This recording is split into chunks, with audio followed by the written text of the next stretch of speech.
Hey, what's up, everybody? This is Charles Abansi. I want to welcome you guys to another episode of the Dreamerspro Show, where we cover everything from sports, hot topics, classic debates, entertainment, and we give you guys a fresh perspective on things and how we see them. And today I may go off in this particular show, so make sure you stick around for this one and make sure you like the video and subscribe to the channel if you haven't already. Now, as y'all know, there was a very, very big game in the playoffs yesterday. It was the #1 game I was looking forward to all weekend long, and that game was between the Clippers and the Phoenix Suns.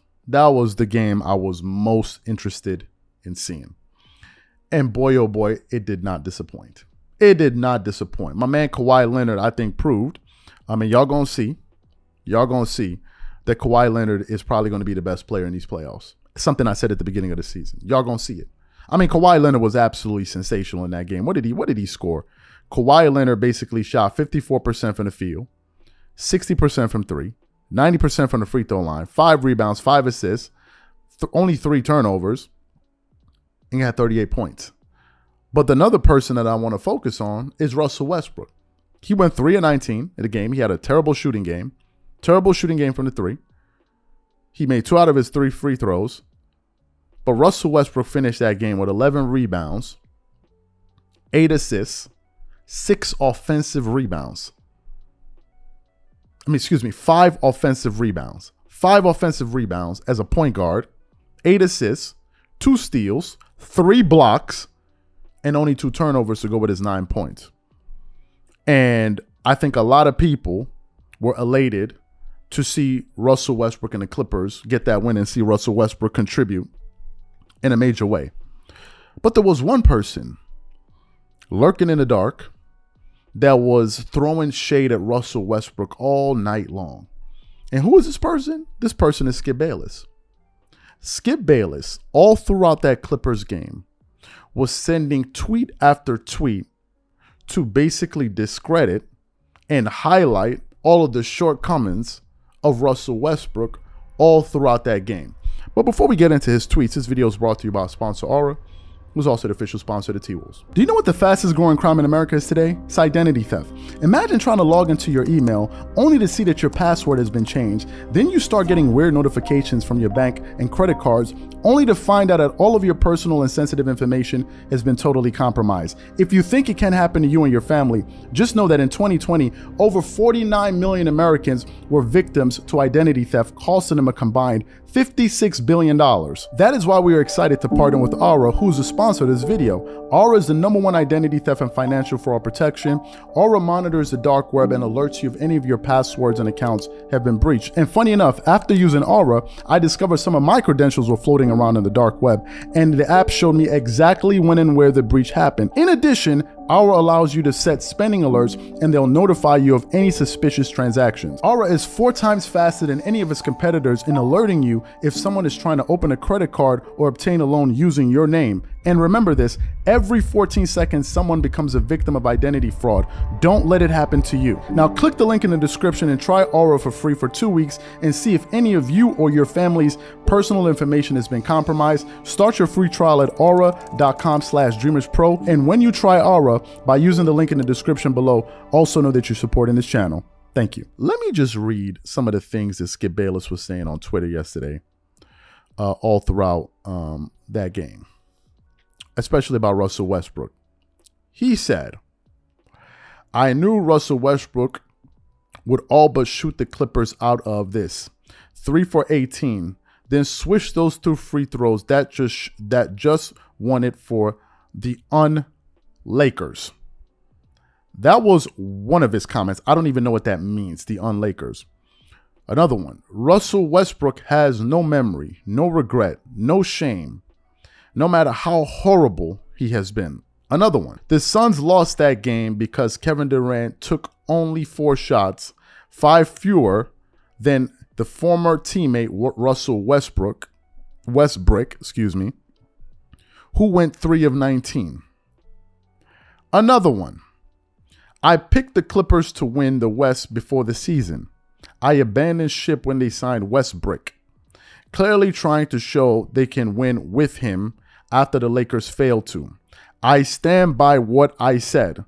Suns will win this series because they now have KD and the Clippers are stuck with Russ.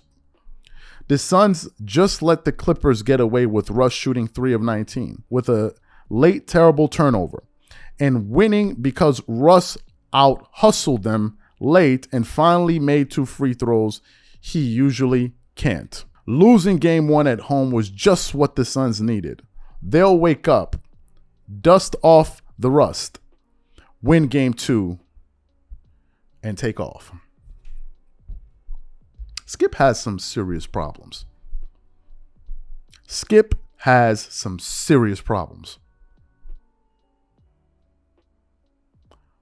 You know, a few weeks ago, Stephen A. Smith went on a tirade about how independent creators have no journalistic ethics. They have no business talking sports, and no one should listen to them because these guys are the ones doing the investigative reporting and all of that. Where's analysis in what Skip Bayless was saying? Where's analysis? Everything he said was driven by hate and narratives. That's all. Skip cannot divorce his hatred for Russell Westbrook and just look at the game dispassionately. He sees the game in terms of when it's related to Russell Westbrook through a prism of some type of hate that I don't understand.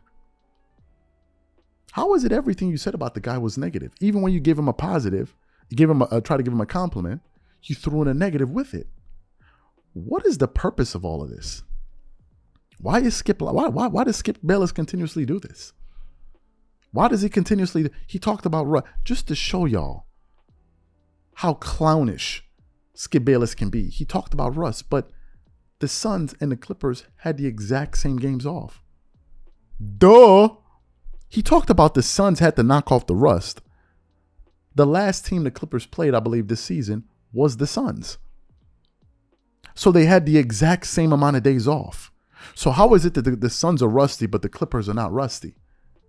I don't understand what these people are talking about.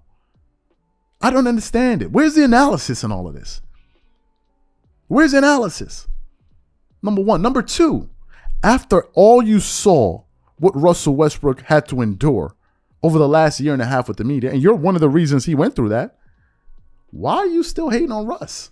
I thought you're no longer supporting the Clippers. I thought you gave up on the Clippers. Why are you still concerned with them? Why in all of your tweets you didn't mention Kawhi Leonard? It was all about Russell Westbrook and his shortcomings. Why are you targeting Russell Westbrook? I don't understand this. This is personal. This is exactly what Charles Barkley was talking about. It's personal. It is personal with Skip. Absolutely personal.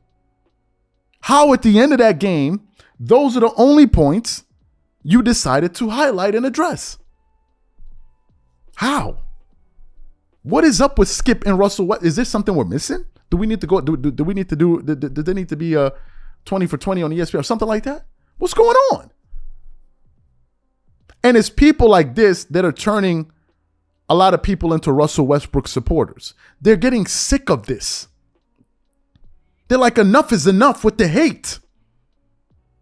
It's things like this that are making people begin to support Russell Westbrook. I can understand if you're a Laker fan and he's on your team and you feel like he's hurting the chances of your team to win. I get that. But if he's no longer on your team, why are you rooting for this guy to lose? I don't understand it. To me, there's something very strange about this. This is very, very unusual. And dare I say disturbing. That Skip Bayless is transfixed on Russell Westbrook and constantly pointing out his lowlights and his shortcomings. There's no balance in this conversation. Just my take. Whatever you guys think, leave your thoughts in the comment section. We catch you guys on the next show.